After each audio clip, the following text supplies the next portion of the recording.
नमस्कार, मैं हूं भारत पुत्र इरफान शेख और आप देख रहे हैं इन फोकस।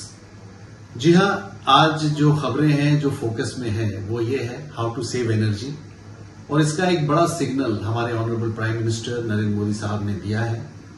इसको किस तरीके से पॉलिटिकल लोग ले रहे हैं, इसको किस तरीके से हर एक सिटीजन ऑफ इंडिया ले रहे हैं, ये एक बहुत बड़ी बात है। आज हमारे साथ मौजूद हैं जमाल सिद्दीकी साहब, जो कि बीजेपी के माइनॉरिटी मोर्चा के प्रेसिडेंट हैं, और इनसे हम ये जानना चाहेंगे कि अल्टीमेटली ये जो मैसेज है प्राइम मिनिस्टर का, इस मैसेज को दो तरीके से लोग ले रहे हैं। पॉलिटिकल लोग कुछ और कह रहे हैं, बाकी लोग कुछ और कह रहे हैं। What is the real message Jamal साहब? माननीय प्रधानमंत्री श्री नरेंद्र मोदी ने देश के लोगों से अपील किया कि अभी जिस प्रकार से अमेरिका का और ईरान का युद्ध चल रहा है, ऐसे में देश में ऊर्जा का संकट आ रहा है, पेट्रोल और डीजल का संकट आ रहा है।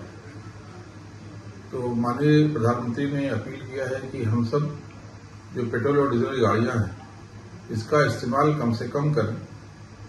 कम दूरी के लिए, छोटे मोटे कामों के लिए जो इलेक्ट्रिक व्हीकल है, साइकिल है, पैदल है, या फिर जो सरकारी बसें हैं, मेट्रोज हैं, इनका सफर करें। उसी को अमल में लाते हुए, उनके इसी आह्वान पर लब्बैक कहते हुए भारतीय जनता पार्टी रक्षक मोर्चा के हम सब कार्यकर्ताओं ने, देश भर के कार्यकर्ताओं ने तय किया कि आज से हम लोग संकल्प लेकर मेट्रोज से, बस से, इलेक्ट्रिक व्हीकल से सफर करेंगे, साइकिल से सफर करेंगे और ईंधन को बचाने में माननीय प्रधानमंत्री श्री नरेंद्र मोदी का सहयोग करेंगे।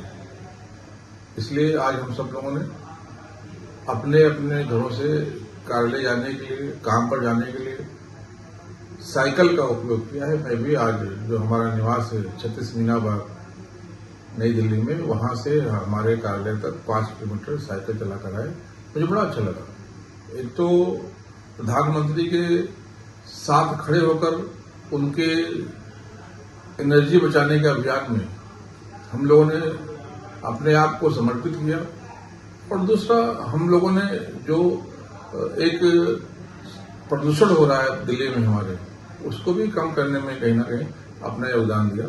आज हम सब लोगों ने संकल्प लिया है कि अब हम लोग अपने छोटे मोटे दिनचर्या कामों के लिए साइकिल का, बैटरी और रिक्शे का उपयोग करेंगे और ईंधन को बचाने में माननीय प्रधानमंत्री का सहयोग करेंगे।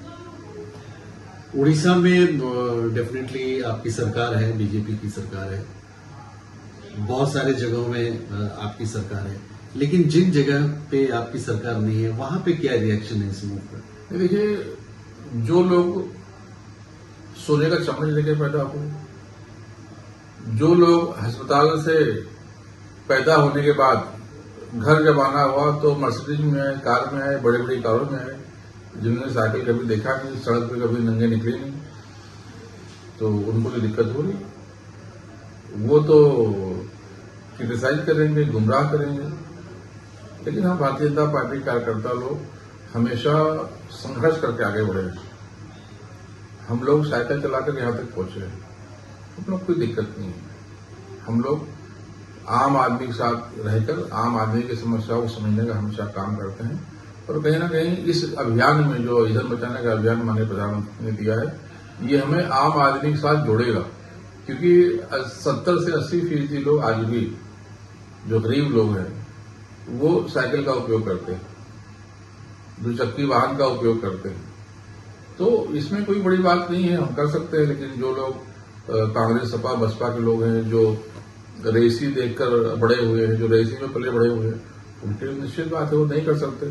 जब वो नहीं कर सकते तो जनता उनसे सवाल पूछेगी कि आप ईंधन मत क्यों नहीं बचा रहे देश के लिए। क्योंकि ईंधन जो है वो ये कहीं ना कहीं बहुत बड़ा सोर्स है जो हमारी विदेशी मुद्रा है उसको बढ़ाने में।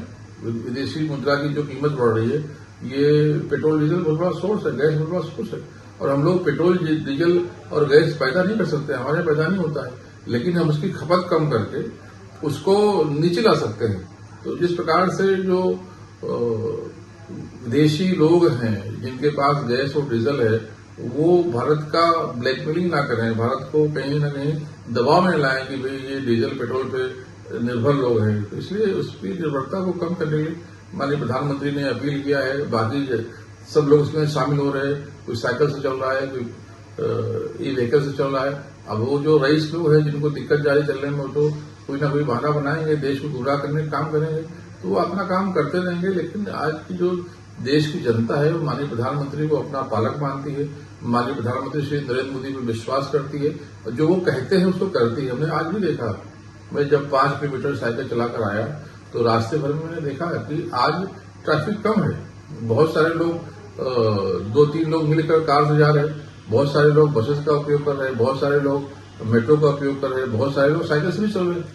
तो माननीय प्रधानमंत्री श्री नरेंद्र मोदी जी अगर इस अभियान में शामिल होने के लिए अपने सुरक्षा के साथ वो कहीं ना कहीं दूरी बना सकते हैं, अपने जान को खतरे में डाल सकते हैं, तो क्या हम लोग माननीय प्रधानमंत्री के लिए पसीना नहीं बहा सकते? पूछना चाह रहा था, वो प्राइम मिनिस्टर की सिक्योरिटी, उन्होंने जो फ्लीट्स कम कर दी उसी से रिलेटेड था। लेकिन आपको क्या ऐसा नहीं लगता कि जो जितने भी कैबिनेट मिनिस्टर्स हैं और उनको भी इस चीज को फॉलो करना चाहिए? नहीं, बहुत सारे लोगों ने किया है। माननीय गृह मंत्री ने भी फ्लीट कम की है, माननीय जेपी नड्डा जी ने भी कम की है, हमारे जो राष्ट्रीय अध्यक्ष हैं आदरणीय नितिन नवीन जी ने भी अपनी काफिले गाड़ियां हटाई है। तो हम सब लोग धीरे धीरे हटा रहे हैं और प्रधानमंत्री के आह्वान पर मंत्री क्या एक आम नागरिक भी सहयोग करने लिए खड़ा है, उनकी आवाज पर लब्बे कह रहा है।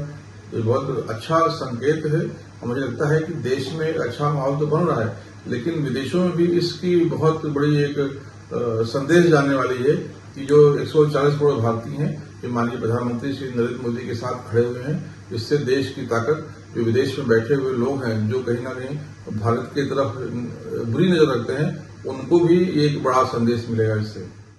आपने ये एक मोमेंटम बना एक विक्ट्री का बंगाल में, और जिस तरीके से बीजेपी वहां पे आई एक थम्पिंग मेजोरिटी के साथ, तो एक मसला है जो इजीली रिजॉल्व हो रहा है कि government of Bengal is giving land to BSF border fencing के लिए। ये पहले नहीं हो रहा था। ये बहुत दुर्भाग्यपूर्ण बात है कि माननीय प्रधानमंत्री श्री नरेंद्र मोदी जी ने हमेशा कहा कि देश के जो बॉर्डर है वो सील होने चाहिए, जिससे जो घुसपैठिए हैं वो हमारे यहाँ ना आ पाए, घुसपैठ ना हो पाए। आज सबसे बड़ा घुसपैठ का जो अड्डा था वो बंगाल था, लेकिन ममता बनर्जी बंगाल में जगह नहीं दे रही थी, बीएसएफ के जवान वहां पर इसलिए फेंसिंग नहीं कर पा रहे थे। तो देश के सुरक्षा के साथ कोई खिलवाड़ ना करे, देश में घुसपैठिए आतंकवादी कट्टरपंथी ना घुसें, इसकी चिंता तो प्रधानमंत्री को शुरू से रही है, माननीय प्रधानमंत्री श्री नरेंद्र मोदी जी ने। और वहां के जो सीएम बने हैं अभी, उन्होंने इस बात को प्राथमिकता देकर जमीन अलॉट करने का काम किया है और जल्द से जल्द वहां पर फेंसिंग होगी, जिससे वहां ये जो रास्ते थे वो बंद हो और बांग्लादेश के माध्यम से जो वहां पर तस्करी हो रही थी, चाहे वो पशुधन की हो, गौधन की हो, चाहे वहां से आने वाले घुसपैठिए दहशतगर्द आतंकवादी हो, उस पर तत्काल रोक लगाई जाए। जमाल साहब, एक बड़ा इशू देखने को आया है कि जब से बंगाल में अधिकारी साहब सीएम बने हैं और जिस हिसाब से बीजेपी को विक्ट्री मिली है, बांग्लादेश में कुछ ऐसे फ्रिंज एलिमेंट्स हैं जो वहां के सीएम को, वहां के पीएम के खिलाफ नारे लगा रहे हैं, वो बड़े हुजूम में चल रहे हैं। How do you see it as a Muslim? देखिए, यहाँ पर देश का मामला है, यहाँ इस्लाम का मामला नहीं है।